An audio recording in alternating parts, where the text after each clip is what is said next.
An object in motion stays in motion. An object at rest stays at rest. If they're at rest before the cold email, they're going to stay at rest, even if they give you the details of that pain that they currently know. They're going to stay at rest unless you find something new. So you have to find something new that they didn't know about within your cold outreach whenever you're sending it to them. Welcome to the Emblazers Show, where B2B leaders are igniting revenue. I'm your host, Abby Kerr. And on today's episode, my colleague Tim Riesterer sits down with CEO of Flip the Script, Becc Holland, to unpack why the old prospecting playbook is failing and what today's sellers must do instead. From creating demand to writing outreach that actually earns attention, this conversation is full of sharp, practical ways to build pipeline more effectively. But first, let's talk a little bit about Becc Holland. Becc is CEO of Flip the Script, a sales media company, and she calls herself a victim of the craft and a practitioner to the core. She is on the relentless drive to pivot the sales world into seeing things from their buyer's point of view. Becc describes herself as an opinionated girl from Texas who lives in Paris, loves data, Bill James, Oscar de la Renta, and Charles Dickens, and as someone who just wants to make the sales world a better place to be in. Let's go to the episode right now.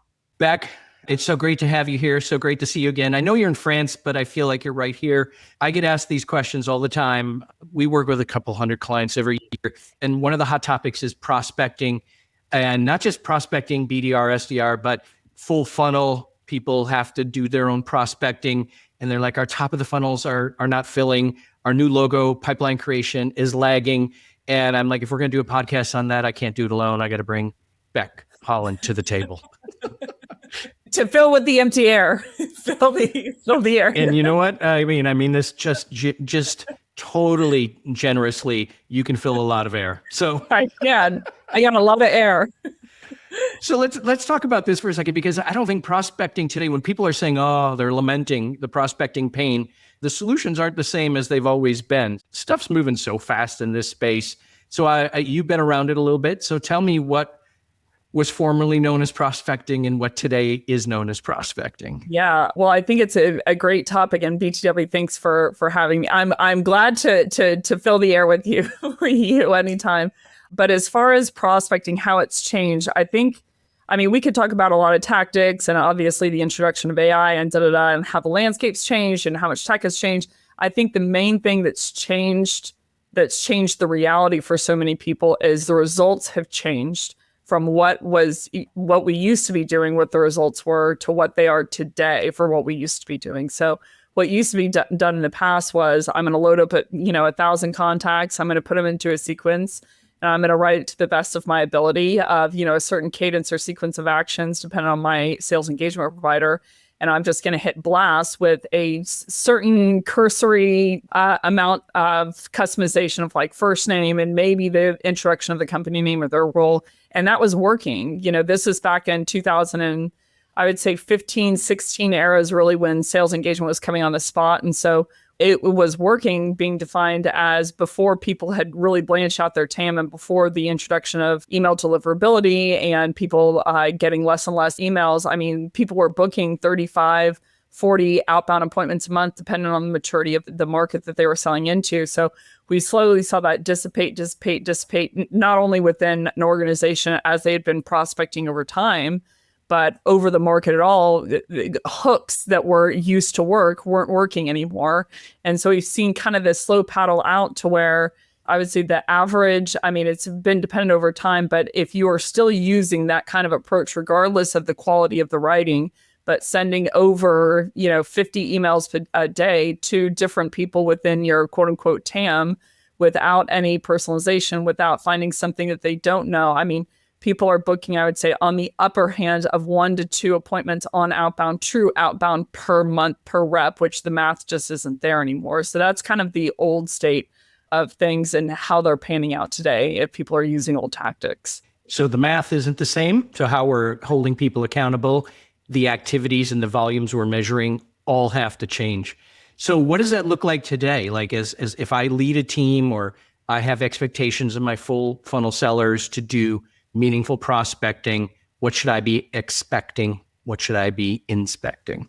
Yeah, well, it's a great question. I think the main thing that has to change, I'm not going to say that it has changed, but the thing that has to change for people to be successful is we are dependent upon in the older world of there's a portion of my market that's already in market of like pain has turned into a problem, meaning pain's just a negative experience. It could be scale 1 to 10 of 1, could be a 9, could be a 2, could be an 8, could be unbearable, etc.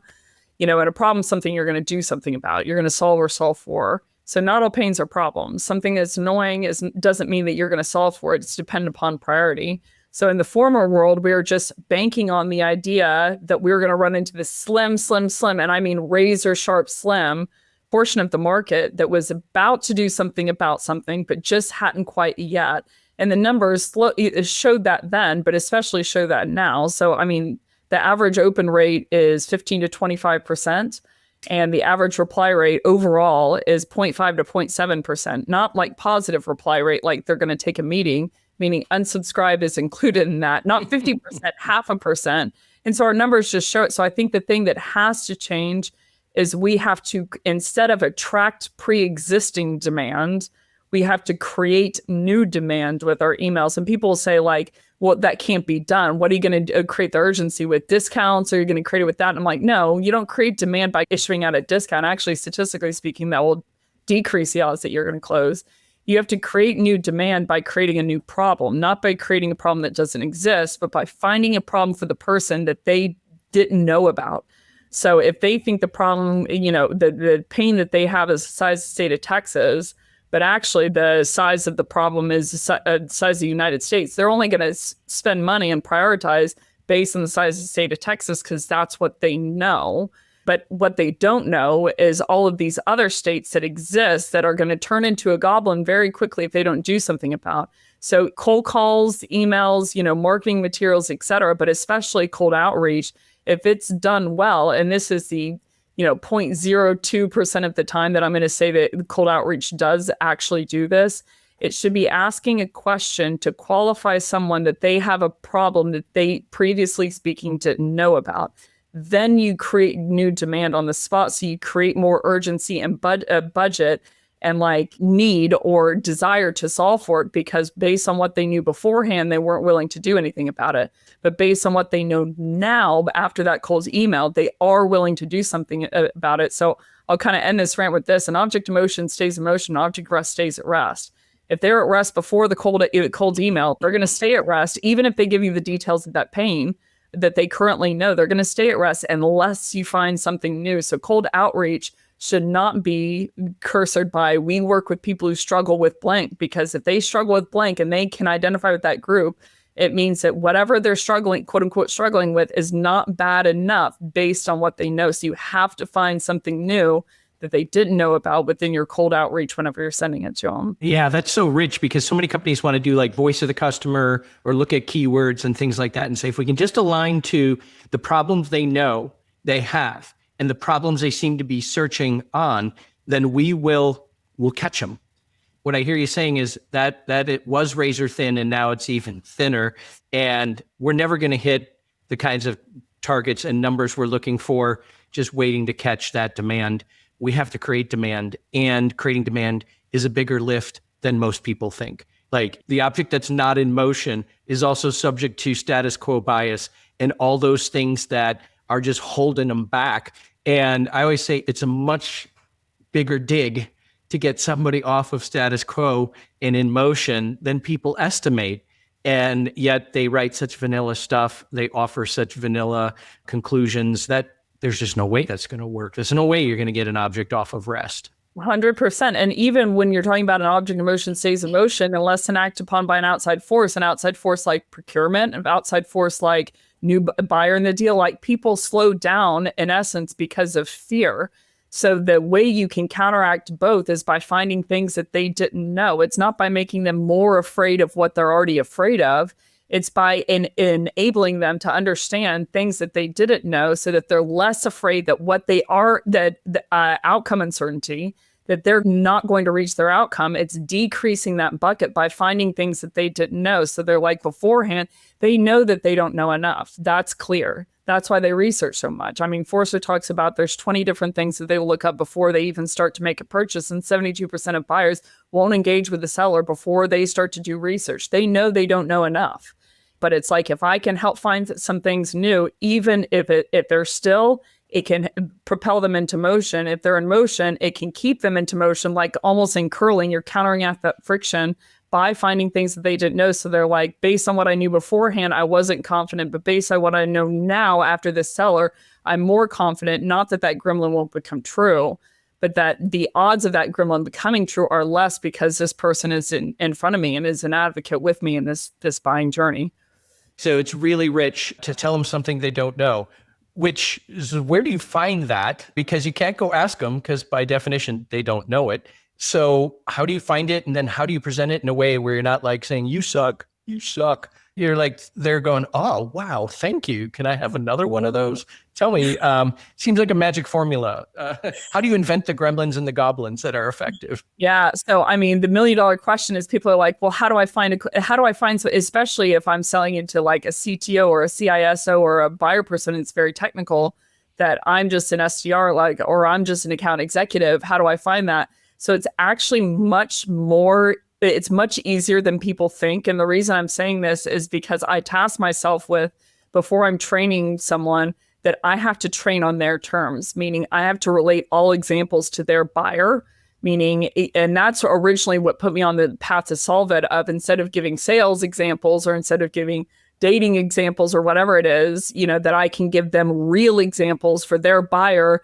But, as you go from client to client to client, it's like all their buyer personas are going to change. So it's very simple, actually. The smartest thing that you can do, at least in my opinion, is just use whatever engine you want to and say that, give them 2 prompts. The first prompt is, give me the top 3 lagging indicator KPIs that blank is measured on. So if it's an IT director, or it's a CFO, or if it's a, let's say a CX director, then it's, give me the top 3. But you could say 1, but arguably 2, but give me the top 3 lagging indicators that the buyer person is measured on, the industry average of those indicators, and at what point they typically cause a problem. What's the average performance of them? So that the main North Star. So if you don't even know how I measured as a buyer persona, then I'm not going to want to talk to you. So you'll get a number, and it's different for every persona. Of like CFO, it's gross profit margin. IT director, it's server uptime. CX director, it's customer retention. HR, it's employee retention or open job recs. And so each one of these buyer personas, at least the North Star at that point. But where you really get meaty is where you say, and that's where the business problem is typically anchored, in my opinion. Where you really get gritty is the second prompt of, give me the top 20 to 40. You can pick whichever one you want to. Give me the top 20 leading and coincidental indicators that affect let's use the CFO, for instance, or let's use the IT director. Let's go really technical, that affect server uptime for an IT director. At what point those 20 KPIs, the industry average of those KPIs, and at what point those 20 KPIs cause a problem with increasing server downtime for an IT director in a chart format. And I say in a chart format, please, because I'm from Texas originally. And so it just spits out these 20 indicators of if you want to get to know a persona, just get to know their indicators. The only difference from persona to persona to persona is what they're measured on and what they're looking at. So it'll give you network storage availability, or backup success rate, for instance, or for server uptime. And it will give you the industry average and at what point it causes a problem, or the network speed, let's say network latency. So instead of, to your point, saying, do you have a problem with network latency that you don't know about? That's ridiculous. You're finding something they don't know about. So I really bust it into 2 categories of misdiagnosis is something they believe it's not true.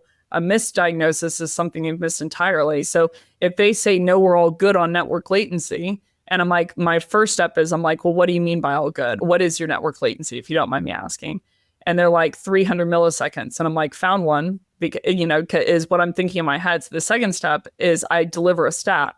I'm like, interesting. And they're like, well, what do you mean by interesting? I'm like, well, industry average is less than 100 milliseconds, and statistically speaking, anything over 200 milliseconds, and it's going to cause a 20% increase in server downtime for an IT director. And then I just shut up for a second, and you can just see that spark go off. And the third step is I change the subject to a question on either what I do think the root cause is of like, what's your backup success rate, if you don't mind me asking, or to double down on the root cause that I've just blown up of like, how long has your network latency been at 300 milliseconds, if you don't mind me asking. So in that case scenario, you're not even reveling in the moment that you're like, I just found something you don't know. And like, to your credit of like, they're just trying to solve a problem. So the fact that you just found something they didn't know, the goal isn't to say, I'm awesome and I can be valuable. It's to hypothetically show them something towards solving that problem, regardless of whether you solve for it or not. So once you do those, like, honestly, it's like put in those prompts, get that chart, learn those metrics. If you learn 5, you're going to be good. You learn 10, you're going to be great. You learn 20, you're going to be deadly. Because just because they're an IT director does not know that they mean that they know the industry average. And at what point, it hypothetically causes a problem. So anytime you find one of those, you spark more, create more demand for them to hypothetically solve for it, and also counteract the idea in their head that they're going to get it wrong. Because when you recommend something, they think A, it's for a reason, and B, it's for the right reason, because you know a heck of a lot of stuff that you can add to the game of what they already do. So in my experience, that's how you can do it without being like, you don't want to say the S word because you were not allowed to, or I think what's interesting is that like the idea that you don't even have to know what their performance is. Like I always understand persuasion, the most effective form of persuasion to be a self-persuasion. So all you did was sort of evoke self-persuasion. You're like, here's a North Star benchmark. Here's an industry average. And here's what happens if you're below the industry average. And then it's kind of, what say you? Almost like you don't even have to ask what their performance is. You present these, and now they're trying it on. They're taking ownership of it. And I always say now they can give you an answer where they're maybe better than that, but they're still broken. And because you've expanded their range of reason, they're now like, wow, okay, this is a big deal. I didn't know this was as big a deal. I didn't realize this thing was keeping me from achieving my end goal. And I didn't realize how important it was. And I didn't realize how off I was. But again, you didn't go in telling them they stink. You go in just giving them some data, sharing a few insights, and then asking a really good provocative question. Yeah. Well, I mean, and most of what I am trying to harbor before I give any kind of stat is I'm trying to find out what is their specific data point, because I mean, you don't know if it's a problem for them. I mean, statistically speaking, you're like, maybe it likely is. But when I ask that stat, if they were to tell me, I'm like, what's your network latency? And they're like 95 milliseconds. I'm like, they're fine. And I move on because I'm like, that's not a problem. But I'm like, what's your backup success rate, for instance? And they're like, no, we're pretty good. And I'm like, what's pretty good? And they're like 72. I'm like, oop, found one. And it's not just about finding the ones that like people will talk a lot about if they're harboring the conversation a certain way to change it onto the one that you solve. And I'm like, that's not how buyers work, because that's not how buyers solve. Meaning it doesn't matter if you help them with something that you don't specifically solve for with your product. They see you as valuable or they don't. And that's based on how many unknowns did you find for them in the process of solving. So if you find 3, even if you don't sell to those, you almost get double credit because they know that your agenda is to help regardless of whether that means cash to you. So I'm like, that's the good news of like, you don't just have to memorize and narrow in on the ones that you point to. Like if you help me on these 3 points, and I'm wondering, what you think about this point on that you do sell towards, or you do, can hypothetically vend towards. So it's just a really meaty conversation. The worst case scenario, they walk away with more information than they had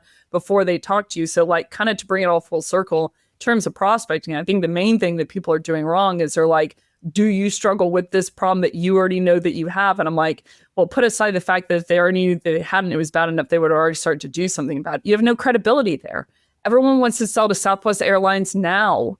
Everyone wants to, you know what I'm saying? Of like, after the problem has occurred, but the real seller, the real helper, the real prospector sells and prospects to Southwest Airlines before the meltdown at Christmas, because they're asking them a certain amount of questions and they're like, statistically speaking, this is what's going to happen if you keep rolling forward. And then all of a sudden you have a buying crew on the line because this impact is going to come. And like they're solving or you're prospecting, creating demand around something they didn't know about before that Grinch comes out for Christmas and wrecks Christmas because of their systems.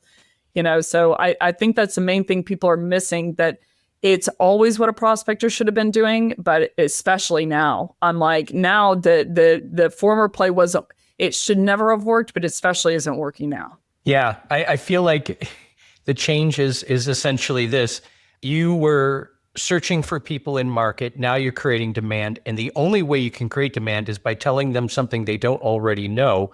Yeah. So you're no longer just a tape recorder asking them their needs and responding. This is how you make the leap to something that's somewhat of a trusted advisor, is you see things that maybe they're not seeing, and that's how you add value. Totally.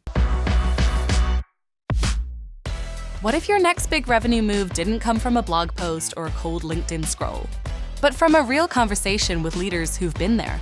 As the world of sales is constantly evolving and constantly changing, I think it's even more critical to get together with people to understand how are they helping to solve some of the problems that our buyers have today.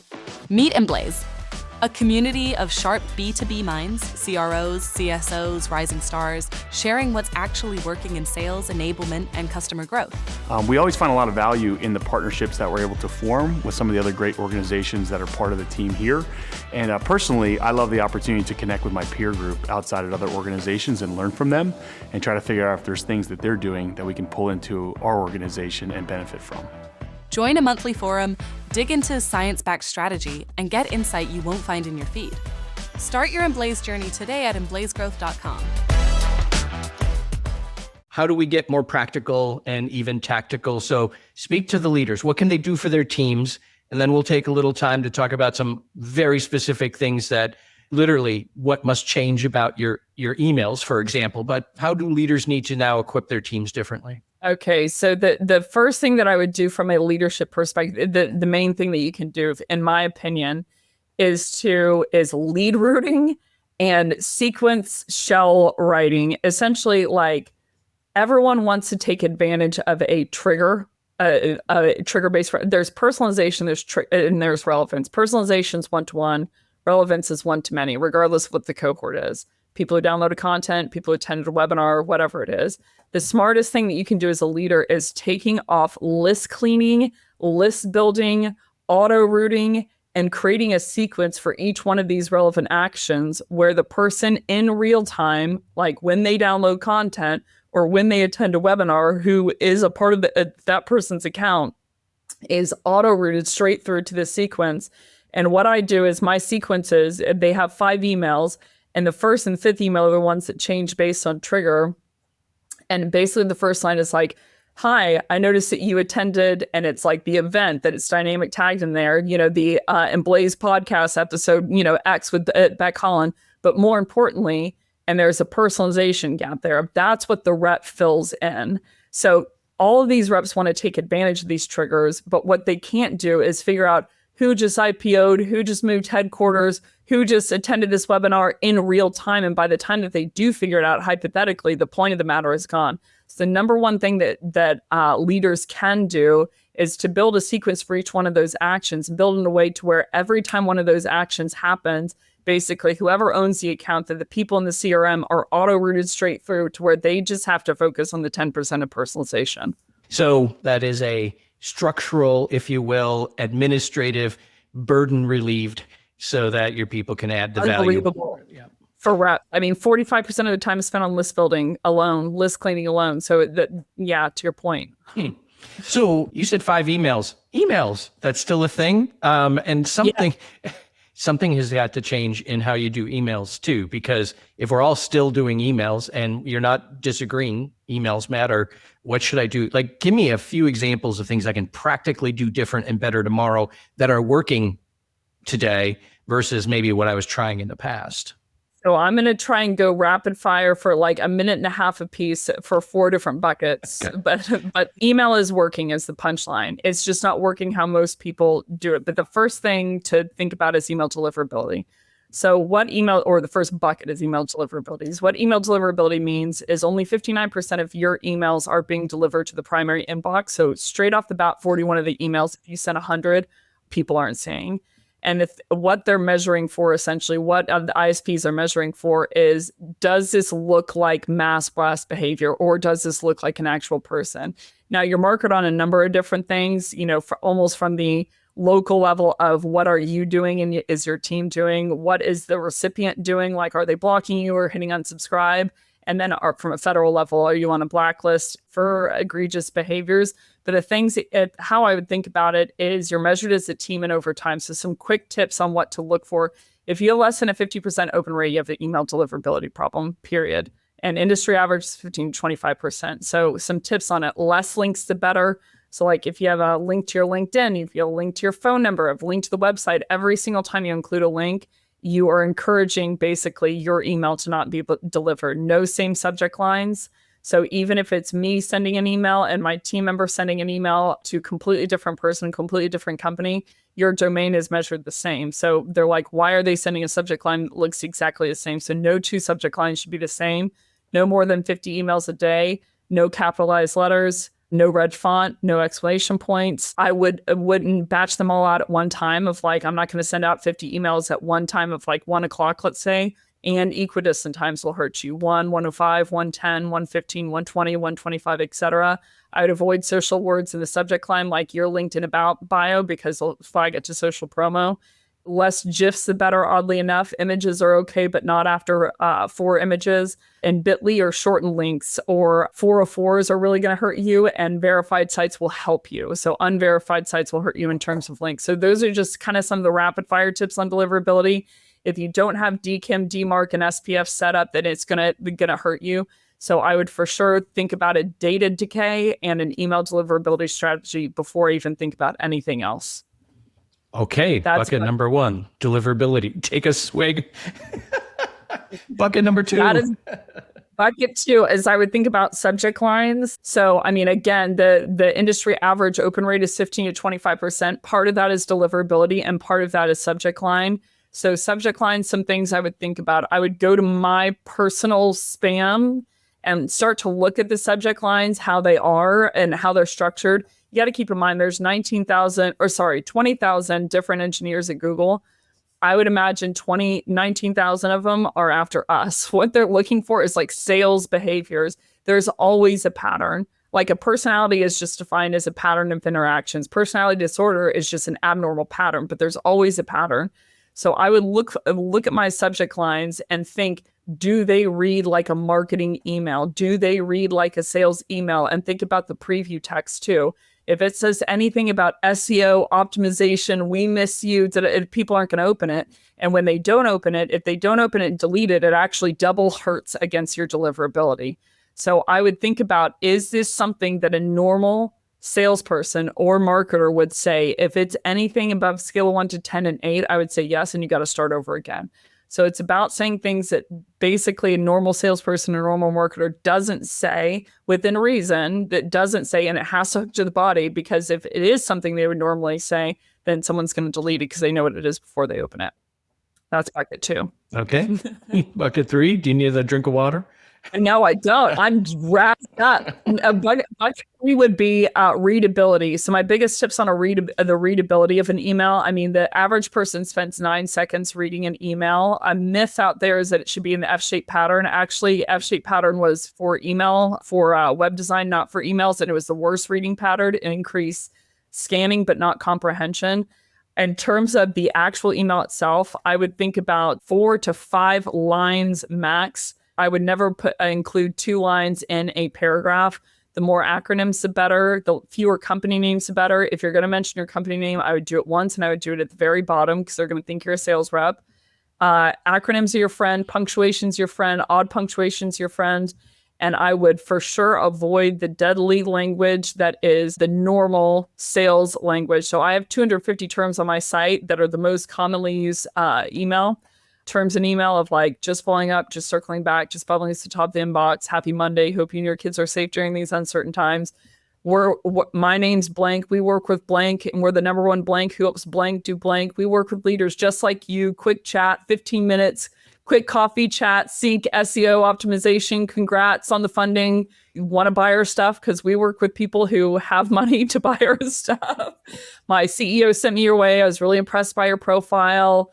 All of these terms, the more that you use them, cheers, quick call, quick connect, intro in the subject line, the more that you use those terms, the more and more likelihood that they see you as a salesperson and that they delete the email before they even get to the midsection. So especially the left hand of the first line and the right hand side of the first line, left hand side of the second line, in the middle of the second line, and then on down the row on the left hand side is really a hot spot of if you open the email with "Hope you're well," you're done. I can't finish this conversation because I got to go retool every single one of my emails. Even though I'm trying to be authentic and even though it's personal, I still say those things. Yeah. Well, we'll put a link. We'll put a link in the show notes so that people can go to your website. As Becc, a former Google engineer who's decided these are the words. And anybody who's watching this episode on 1.5x is dying now because you're already there. All right. Bucket number 4. Bucket number 4, I'd say the biggest thing, and I know that we have limited time here.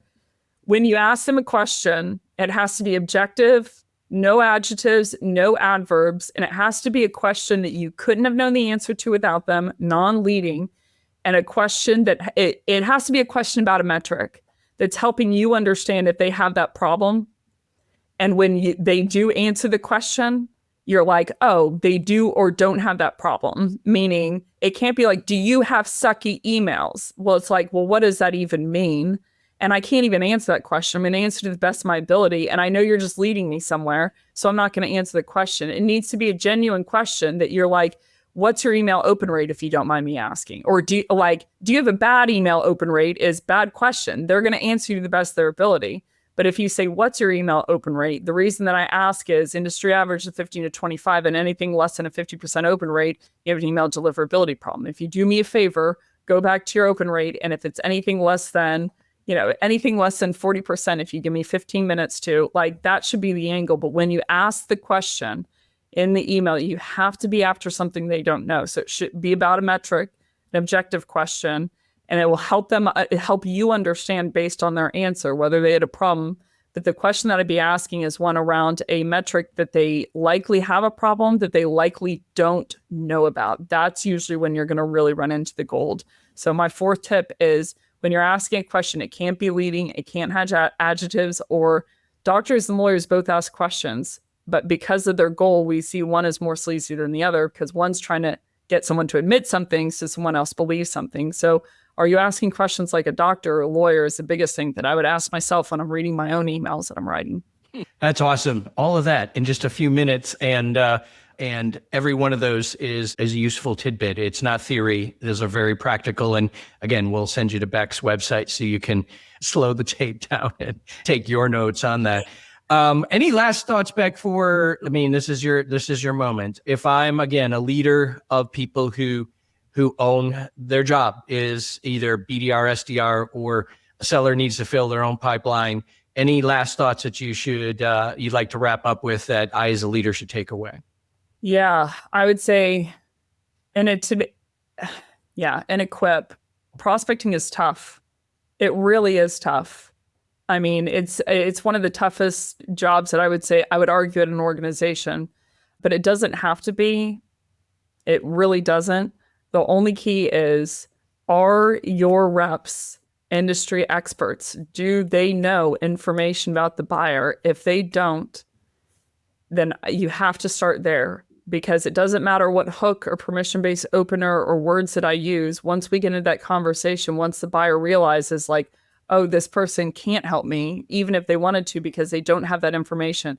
So I'd say the 2 things that I would do if I'm a leader, number 1 is get my reps to start aggressively learning about the buyer. Just give them metric sheets and start quizzing them at the end of the week. What is the average, this for the buyer? If it's profit margin, for the CFO, What's the average gross profit margin for someone who's in our market? If it's, CX director, it's like, what's the average churn? What's the average net upsell? So that they know those metrics and they have that will build their confidence that they can find an unknown because they have the information.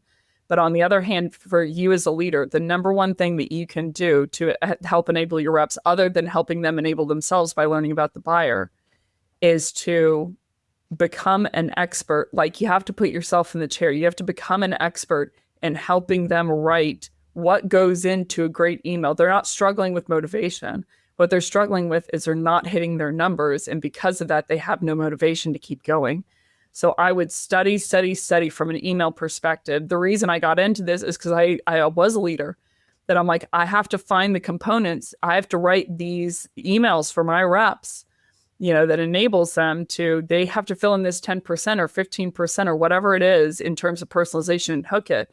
But I need to be the person that searches out what are the psychological principles in the aesthetic of an email and what time of day that you should be sending this, so that they are successful, that the average person who walks into my organization is successful because of the time and work I put in. So the most effective thing that you can do if you're a leader is start studying, study until your brain bleeds about what an effective email is. Try in the front lines, and then you get up and you do it again, because that's what it means to you lead from the back and you lead from the front. So you have to be so good at a tactician from a tactical perspective. If you're AE leader, what are the 5 questions that they should have been asking in that discovery that they weren't? And if those people will fall, because they should, because they get better whenever you're involved in the call review or in the discovery. So if you can become a brilliant tactician yourself, like, that is where people are going to start. It's tough.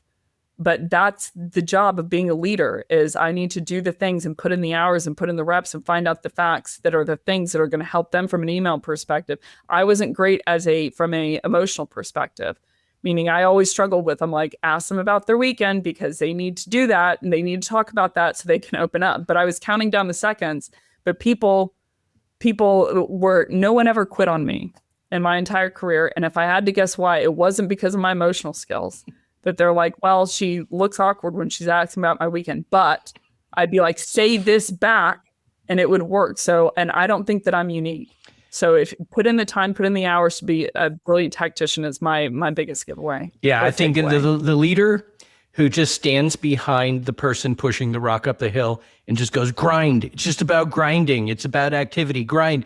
That's not helpful. Like, they're pushing a rock up a hill. Get under there and put some roller skates under that rock so that it rolls, So if you don't know what it takes to put a rock up a hill and how to make it easier to push that rock up the hill, people are going to fail. And you're going to be like, yeah, that's just this business. Prospecting's hard. People don't grind, and you just churn and burn them. And the reality is they don't see a path to success. You didn't give them any tools to be successful other than to grind.